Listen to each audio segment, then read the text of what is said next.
আসসালামু আলাইকুম ওয়া রাহমাতুল্লাহি ওয়া বারাকাতুহু।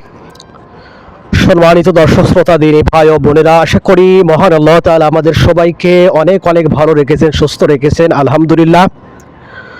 সমস্ত প্রশংসা সেই মহান আল্লাহ তাআলার জন্য, যেই মহান আল্লাহ তাআলা আমাদেরকে শারীরিক মানসিকভাবে সুস্থ রেখেছেন, হায়াতের জীবন দান করেছেন, সৃষ্টি শ্রেষ্ঠ জীব আশরাফুল মাখলুকাত হিসেবে দুনিয়াতে পাঠিয়েছেন। শুধু তাই নয়, শ্রেষ্ঠ নবীর শ্রেষ্ঠ উম্মত হওয়ার তৌফিক দিয়েছেন। এই জন্য আমরা সেই মহান আল্লাহ তাআলার দরবারে শুকরিয়া আদায় করছি, আলহামদুলিল্লাহ। এবং লাখো কোটি দরুদ সেই রাসূলের উপর, যাকে সৃষ্টি করে মহান আল্লাহ তাআলা আসমান জমিনের সম্মান, ইজ্জত, মর্তবা, মর্যাদা বহু গুণে বাড়িয়ে দিয়েছেন। যিনি ছিলেন সাইয়্যিদুল মুরসালিন, খায়তামান নাবিয়িন, রাহমাতাল লিল আলামিন, যার আলোয় আলোকিত হয়েছে সারা বিশ্ব, সেই রাসূলের উপর দরুদ পাঠ করছি সাল্লাল্লাহু আলাইহি ওয়াসাল্লাম। সম্মানিত দর্শক শ্রোতা দিনী ভাই ও বোনেরা, এই মুহূর্তে আপনারা যে যেখান থেকে এই ভিডিওটা দেখছেন, দেশে বা প্রবাসে, গ্রামে বা শহরে, পথে বা প্রান্তরে, সবাইকে জানাই আন্তরিক ধন্যবাদ এবং মোবারকবাদ। আশা করি মহান আল্লাহ তাআলা আমাদের সবাইকে ভালো রেখেছেন, সুস্থ রেখেছেন, আলহামদুলিল্লাহ। এবং সাথে সাথে দোয়া করি মহান আল্লাহ তাআলা যেন আমাদের প্রত্যেককে সহজভাবে, সুন্দরভাবে দ্বীনের উপরে চলার তৌফিক দান করেন, আমিন। সম্মানিত দর্শক শ্রোতা দিনী ভাই ও বোনেরা, আমরা ফাদারে নামাজ থেকে নামাজের গুরুত্ব, ইসলামে নামাজ পড়লে কী কী লাভ হবে এবং না পড়লে কী কী ক্ষতি হবে, তো এই বিষয়গুলো জানার চেষ্টা করছি। তো আসলে প্রত্যেকটা জিনিসের কিছু পদ্ধতি আছে, তরিকা আছে। যদি সেই পদ্ধতি, তরিকা অনুকরণ না করা হয়, তবে সেই কাজের দ্বারা যে ফায়দা বা যে লাভ হাসিল হওয়া উদ্দেশ্য ছিল, সেইটা পরিপূর্ণভাবে হাসিল হয় না। তো এভাবে নামাজের ক্ষেত্রেও একই কথা প্রযোজ্য। আল্লাহর রাসূল যেইভাবে নামাজ পড়েছেন, সাহাবী আজমাইনদেরকে যেইভাবে নামাজের শিক্ষা দিয়েছেন, বলে মেহনত করে সেইভাবে নামাজ পড়ার যোগ্যতা আমাদের অর্জন করতে হবে বা করার চেষ্টা অব্যাহত রাখতে হবে। আল্লাহ তাআলা কোরআন মাজিদে ইরশাদ করেছেন যে তোমরা রুকুকারীদের সাথে রুকু করো। তো আল্লাহ তাআলা এই সকল আয়াত দ্বারা আসলে বুঝিয়েছেন যে তোমরা জামাতের সঙ্গে নামাজ আদায় করো।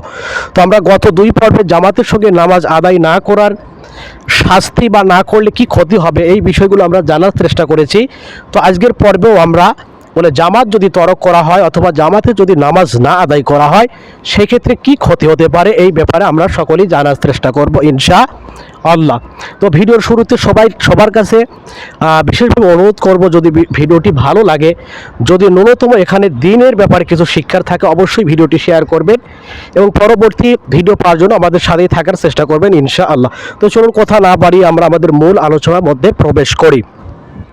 হযরত আব্দুল্লাহ ইবনে আব্বাস রাদিয়াল্লাহু তাআলা আনহুকে কেহ জিজ্ঞাসা করিল, এক ব্যক্তি সারা দিন রোজা রাখে এবং সারা রাত্র নফল নামাজ পড়ে, কিন্তু জুমা এবং জামাতে শরীক হয় না, তাহার সম্পর্কে কি বলেন? তিনি উত্তর করিলেন, লোকটি জাহান্নামী। হযরত আব্দুল্লাহ ইবনে আব্বাস রাদিয়াল্লাহু তাআলা আনহুকে এক ব্যক্তি জিজ্ঞাসা করিলেন যে এক ব্যক্তি সারা রাত্র নফল নামাজ আদায় করে, কিন্তু সে জুমা এবং জামাতে শরীক হয় না, তাহার ব্যাপারে আপনার কি ধারণা বা আপনি কি বলেন? তো তিনি বলেন যে তিনি জাহান্নামী। আমরা সকলেই জানি হযরত আব্দুল্লাহ ইবনে আব্বাস রাদিয়াল্লাহু তাআলা আনহু একজন বড় মাপের সাহাবী ছিলেন এবং তার কাছ থেকে অসংখ্য হাদিস এইভাবে কি বর্ণিত হয়েছে। এবং তাকে জিজ্ঞাসা করা হয়েছে যে কোনো ব্যক্তি বা এক ব্যক্তি সারা রাত্র নফল নামাজ আদায় করে, কিন্তু কি জামাতে শরীক হয় না এবং জুমার নামাজে শরীক হয় না, তার ব্যাপারে আপনার ধারণা কি? তার ব্যাপারে আপনি কি বলেন? সে স্বয়ং উত্তর করেছেন সেই লোকটি কি জাহান্নামী। তো এর দ্বারা বোঝা যায় যে জামাতের সঙ্গে নামাজ আদায় করার কত গুরুত্ব, তো ফায়দা। এই ব্যক্তি যদিও একটি নির্দিষ্ট সময় পর্যন্ত শাস্তি ভোগ করিয়া জাহান্নাম হইতে মুক্তি পাইবে। আমরা সকলেই জানি যে ব্যক্তি একবার কালেমা লা ইলাহা ইল্লাল্লাহু মুহাম্মাদুর রাসূলুল্লাহ পড়েছে, সে অবশ্যই একদিন না একদিন জান্নাতে প্রবেশ করবেই। কেননা এটার দ্বারা আল্লাহ তাআলাকে স্বীকৃতি দেওয়া যায় আল্লাহ তাআলাই সব করনেওয়ালা। তো যে ব্যক্তি এইভাবে কি কালেমা একবার পড়েছে, মহান আল্লাহ তাআলা তাকে অবশ্যই একদিন জান্নাতে দাখিল করবে। কিন্তু এর আগে তাকে কত কষ্ট, কত শাস্তি ভোগ করতে হবে, এটা স্বয়ং আল্লাহ তাআলাই ভালো জানেন। তো এখানে এইটাই বলা হয়েছে যে জাহান্নাম থেকে সে অবশ্যই একদিন মুক্তি পাইবে, যেহেতু সে কি মুসলমান। কালেমা পড়ার মাধ্যমে কিন্তু আমরা কি মুসলমানের খাতায় নাম লেখি, যদিও আমরা জন্মসূত্রে কি মুসলমান, কিন্তু না জানি কতকাল তাহাকে জাহান্নামে পড়িয়া থাকিতে হইবে। এই যেখানে বলা হয়েছে না জানি কতকাল, আসলে কতকাল এইভাবে জাহান্নামের আগুনে পুড়ে থাকতে হবে, এটা মহান আল্লাহ ছাড়া কেউ বলার এখতিয়ার বা কেউ সঠিকভাবে বলতেও পারবে না, কেননা আল্লাহ রাসূলও কিন্তু বলে যেতে পারেন নাই। তো এটা আসলে অনেক সময়ের ব্যাপার। আমরা সকলেই জানি আল্লাহ রসুল মহান আল্লাহ তাআলা স্বয়ং কোরআন মাজিদের মধ্যে কিন্তু ইরশাদ করেছেন যে দুনিয়ার যে আমরা 60 70 80 90 100 বছরের যে হায়াত আল্লাহ তাআলা দিয়েছেন, বলা হয়েছে যে কিয়ামতের দিনে একদিনের বলে সমান হবে এই দুনিয়ার 1000 বা 100 বছরের বলে তার চেয়ে বেশি। তো বলে এত সময় বলে আমাদেরকে জাহান্নামের আগুনে কি পড়তে হবে। তো জাহেল সুফিদের মধ্যে ওজিফা এবং নফলের প্রতি জোর দেখা যায়।